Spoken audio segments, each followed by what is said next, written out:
ఆదివారం గంగపుత్ర సంఘం అధ్యక్ష ఎన్నికలు జిల్లా అధ్యక్షులు మోసం అంజయ్య, గడప కోటేష్, రాష్ట్ర అధ్యక్షులు గడప శ్రీహరి మేరకు ఎన్నికలు నిర్వహించారు.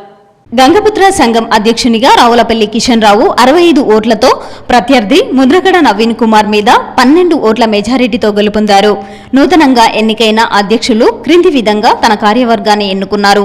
అధ్యక్షులుగా రావులపల్లి కిషన్ రావు, ప్రధాన కార్యదర్శి కరంకొండ ఆంజనేయులు, ఉపాధ్యక్షులు దేశబోయిన మురళి, మద్దెర్ల పెద్దరాజు, సూద రమేష్, సూద వేణుమాధవ్, సంయుక్త కార్యదర్శి రావులపల్లి సదానందం, ముద్రగడ శ్రీనివాస్, కోశాధికారి మద్దెర్ల సురేష్ కుమార్, ప్రచార కార్యదర్శి కన్నం సదానందంతో పాటు కార్యవర్గ సభ్యులను ఎన్నుకున్నారు. కిషన్ రావు, నేను స్థానిక గంగపుత్ర సంఘం అధ్యక్షునిగా నన్ను మా కులసులందరూ ఎన్నుకున్నారు. వారికి నా ధన్యవాదాలు.